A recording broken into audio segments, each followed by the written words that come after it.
difference between CPM and PERT method, that is critical path method and program evaluation and review technique. So let us discuss the difference between both one by one. So the first point in critical path method is it is an activity oriented technique. The CPM is activity oriented technique while PERT is an event oriented technique. जो CPM है वो critical path method है, वो activity oriented है, और जो PERT है वो इवेंट ओरिएंटेड है. ठीक है, जैसे कि कोई रिसर्च वर्क हो गया तो वो PERT में आएगा, कोई इवेंट है. अभी जैसे कि कोई दवाई बनानी हो या तो फिर मिलिट्री ऑपरेशन है. और एक्टिविटी का मतलब क्या हुआ कि कोई भी मैन्युफैक्चरिंग टास्क हो रहा है, ठीक है, machining operation, so that will comes into the activity. So CPM is activity oriented while PERT is event oriented. Now another difference is dummy activity are not necessary. In critical path method sometimes it is possible that we can neglect the dummy activities, but in PERT dummy activity are used for representing the proper sequence. यहाँ पे PERT के अंदर जो dummy activities है वो बहुत ही important है to represents the proper sequence यहाँ पे मेंशन करने के लिए डमी एक्टिविटीज़ इम्पोर्टेंट है. It is deterministic model with well known activity time based on experience. CPM में क्या होगा, ये एक डिटर्मिनिस्टिक मॉडल है, यानी कि है कोई भी एक्टिविटी का वो वेल नॉन है, मतलब हम एस्टिमेट किया है, पहले उसका एक्सपीरियंस है या तो फिर हमको मालूम है कि ये एक्टिविटी इतने टाइम में ख़त्म हो जाएगी. जबकि PERT है वो एक प्रोबेबिलिस्टिक मॉडल है. This is a probabilistic model with uncertainties in activity duration. Activity की ड्यूरेशन में अनसर्टेनिटीज़ है उसमें, और जो ये मॉडल है दैट इज़ प्रोबेबिलिस्टिक मॉडल.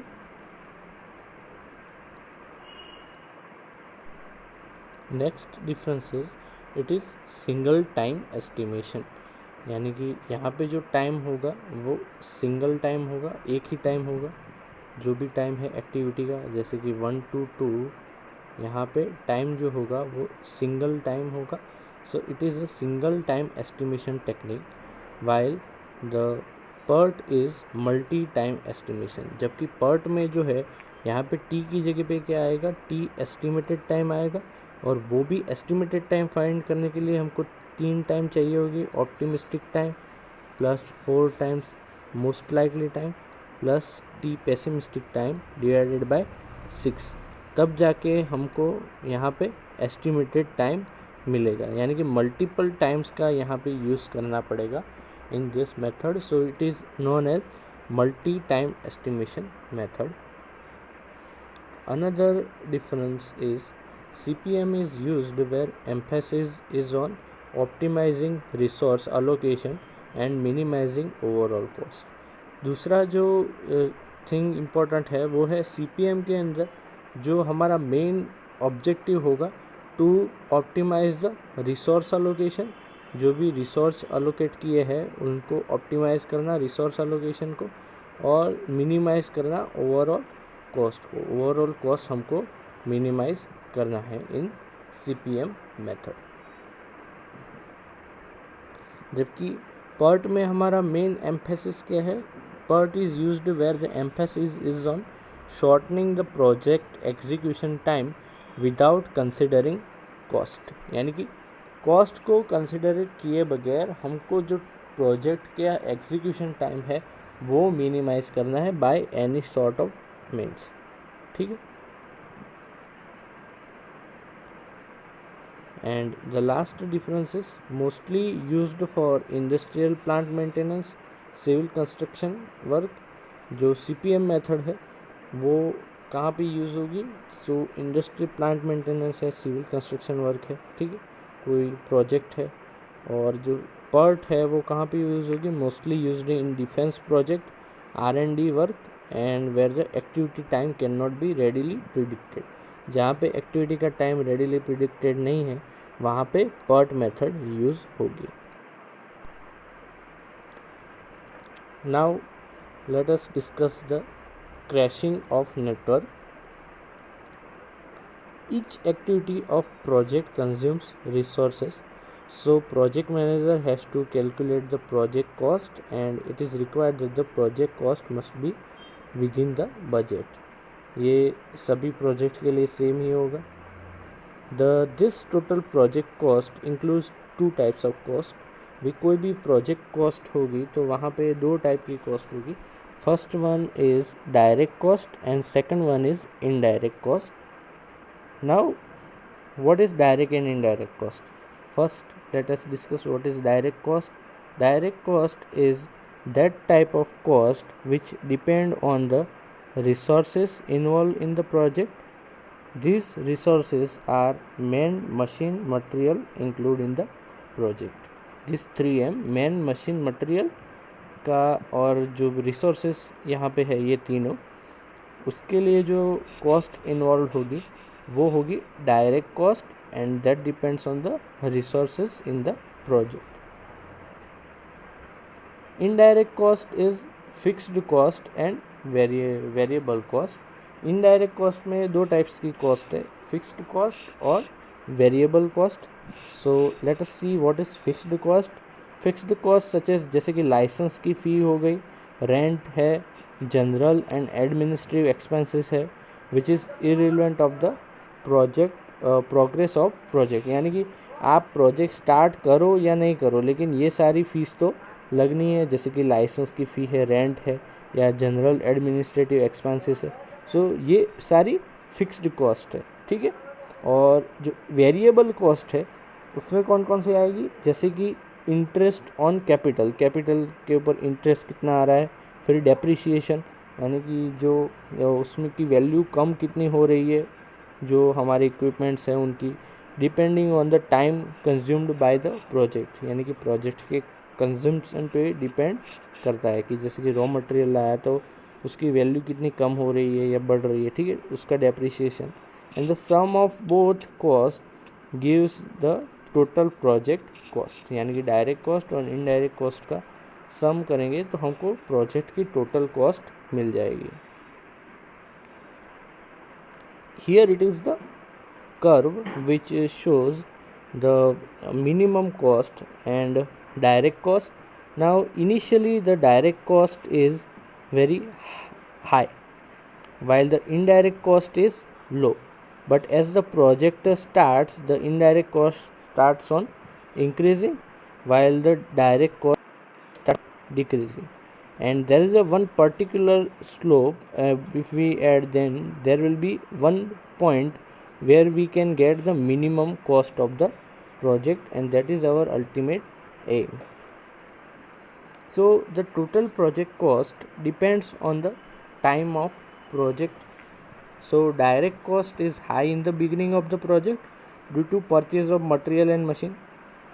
यानी कि जो डायरेक्ट कॉस्ट है वो इनिशियल में हाई होगी क्योंकि यहाँ पे हम मशीन्स परचेस करेंगे, ठीक है, उसकी वजह से मटेरियल परचेस करेंगे, raw material.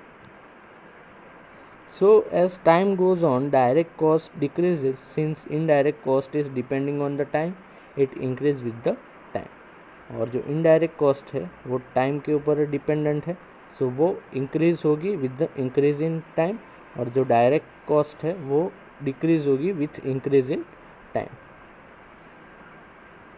Now when the total project cost curve is drawn, the total cost will have minimum value at certain point of time and that point is called as optimum time.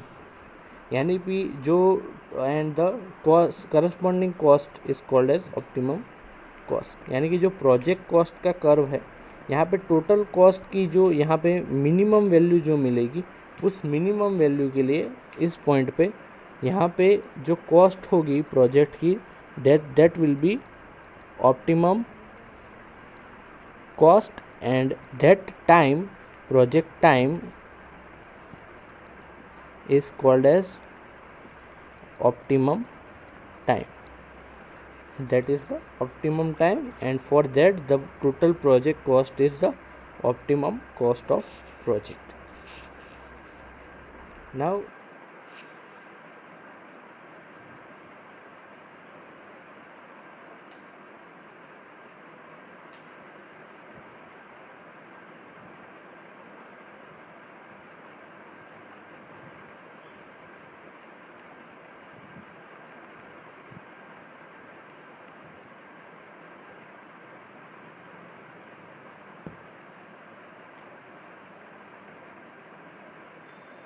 now we will actually start the crashing of network.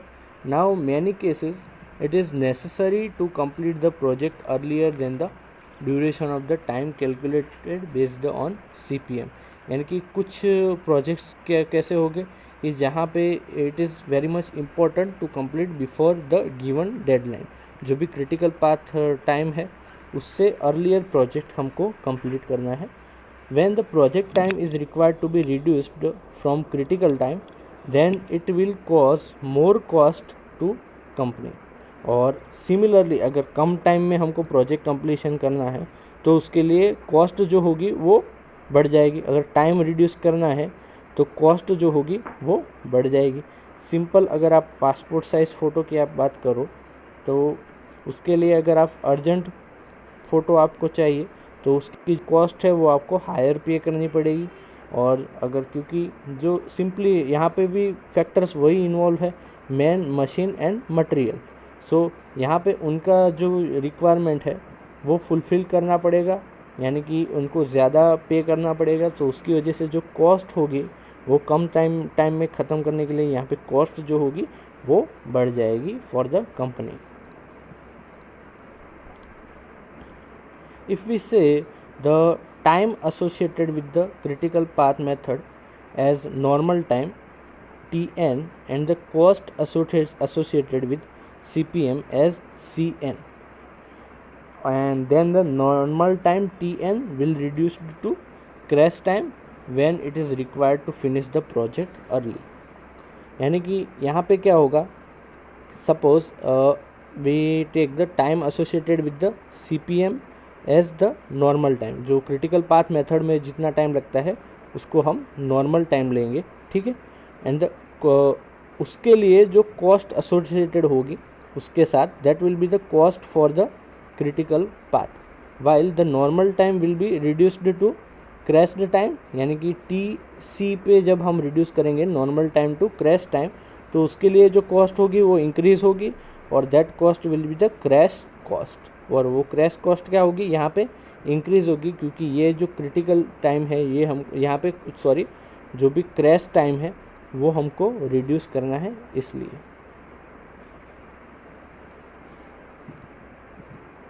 So this early finish will increase the cost of project to CN to crash the cost CC.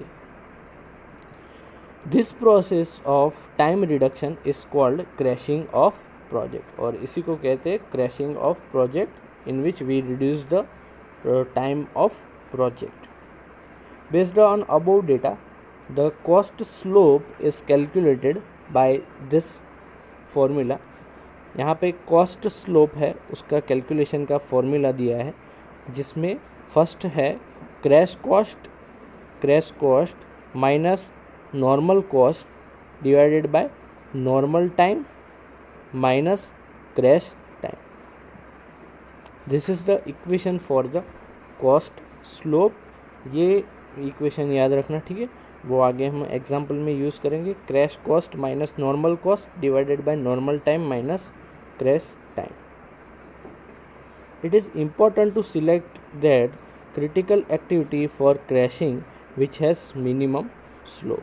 यानी कि यहाँ पे important चीज़ क्या है, to select the critical activity for crashing which has minimum cost slope. जिसका cost slope जो होगा वो मिनिमम होगा उसे हमको सिलेक्ट करना है फॉर क्रैशिंग. वो एक्टिविटी हम सिलेक्ट करेंगे जिसका कॉस्ट स्लोप मिनिमम होगा, वो एक्टिविटी हम सिलेक्ट करेंगे as a part of crashing. यानी कि उस एक्टिविटी को हमको क्रैश करना है जिसका कॉस्ट स्लोप मिनिमम है. cost slope means the ratio of increase in cost due to crashing to decrease in time due to crashing. यानी कि अगर कॉस्ट स्लोप में यहाँ पे इक्वेशन में हम देखें तो उसका मीनिंग क्या चल रहा है कि क्रैश कॉस्ट है वो ज़्यादा है नॉर्मल कॉस्ट से, मतलब कॉस्ट में कितना इंक्रीज़ हुआ, increase in cost to normal time ज़्यादा है, क्रैश टाइम कम है, यानी कि डिक्रीज इन टाइम। यानी कि कॉस्ट स्लोप हमको क्या बताएगा कि कॉस्ट कितनी बढ़ाने पे कितना टाइम यहाँ पे डिक्रीज़ हो रहा है, ठीक है। सो यहाँ पे मिनिमम का मतलब क्या होगा, कॉस्ट स्लोप मिनिमम है, यानी कि जो कॉस्ट जो होगा that is proportional to the time, और इन दोनों का रेशियो अगर मिनिमम होगा cost to time, so that will be the effective activity. So for selecting the crashing, the critical activity which has minimum cost slope is selected. So for that purpose जो भी activity का जो cost slope होगा वो minimum होगा वही हम select करेंगे. This crashing is carried out by reducing the time normal time period of the critical activities of the project by incurring more cost than the normal cost. और उसके लिए हमको जो नॉर्मल कॉस्ट है उससे ज़्यादा कॉस्ट देकर वो एक्टिविटी यहाँ पे कैरिड कंप्लीट करनी होगी, ठीक है. If the all critical activity of the project are crashed, then the time is minimum time or crashed time. और सिमिलरली हमको वन बाय वन करके जब ऑल एक्टिविटीज़ को क्रैश कर देंगे, क्रिटिकल पाथ एक्टिविटीज़ है, सो दैट टाइम हमको मिलेगा मिनिमम टाइम और क्रैश्ड टाइम. यानी कि क्रैशिंग करने के बाद जो लिस्ट टाइम होगा वो हमको मिलेगा, उससे ज़्यादा हम रिड्यूस नहीं कर सकते. This will increase the cost and the cost is called as the crashing cost of the project. और उसके साथ जो एसोसिएटेड कॉस्ट जो होगी वो बढ़ जाएगी और उसी कॉस्ट को कहेंगे crashing cost of the project. If all the activity of the project are crashed then it will cost more and more cost, but it will not give additional advantage over and above the one obtained by crashing only critical activities. अभी possibility तो क्या है कि project की जो भी सारी की सारी एक्टिविटीज़ है उनको क्रैश कर दिया जाए, लेकिन उनको क्रैश करने से क्या होगा, सिर्फ और सिर्फ कॉस्ट जो होगी वो बढ़ेगी. अगर ऑल एक्टिविटीज़ जो क्रिटिकल है या नहीं है उन सबको क्रैश कर देंगे तो कॉस्ट तो बढ़ जाएगी, लेकिन उसका कुछ एडेड एडवांटेज हमको नहीं मिलेगा. So it is very much important to crash only critical activities. जो भी क्रिटिकल एक्टिविटीज़ है उनको ही क्रैश करना है. So there is no need to go for crashing of non critical activity. जो नॉन क्रिटिकल एक्टिविटीज़ हैं उनका क्रैशिंग इम्पॉर्टेंट नहीं है. However in the process of crashing the critical activities, it may so happen that some of non-critical activities becomes critical. यानी कि यहाँ पे ऐसा भी पॉसिबल है कि जब हम क्रैशिंग करेंगे तो क्या होगा, क्रिटिकल एक्टिविटी के क्रैश करने के साथ साथ जो नॉन क्रिटिकल एक्टिविटी थी वो अब क्रिटिकल बन गई, ठीक है. So therefore it is essential to proceed step by step and crash each activity and check whether any other non critical activity has become critical. यानी कि साइड बाय साइड हमको स्टेप बाय स्टेप क्रैश भी करते जाना है और check भी करना है कि नॉन क्रिटिकल एक्टिविटी कोई क्रिटिकल तो नहीं बन गई, ठीक है. So following are the steps for crashing of the network. First step is determine the normal project completion time and associated critical path. यानी कि सबसे पहली थिंग हमको क्या करनी है कि जो नॉर्मल प्रोजेक्ट कंप्लीशन टाइम है और उसके साथ एसोसिएटेड क्रिटिकल पाथ है वो सबसे पहले फाइंड करना है. जैसे CPM या PERT में करते थे वही चीज़ फाइंड करनी है. Second step is find out the cost slope for all activities. दूसरी चीज़ क्या करनी है, कॉस्ट स्लोप फाइंड करना है. कॉस्ट स्लोप का इक्वेशन है cost slope is equal to the critical cost minus normal cost divided by normal time minus critical time. इसको simply अगर याद नहीं रहता है तो अगर जो ज़्यादा टाइम कॉस्ट है उसमें से कम कॉस्ट माइनस करनी है और जो ज़्यादा टाइम है उसमें से कम टाइम माइनस करना है। For reducing the total project completion time, identify and crash any activity time having lowest cost slope.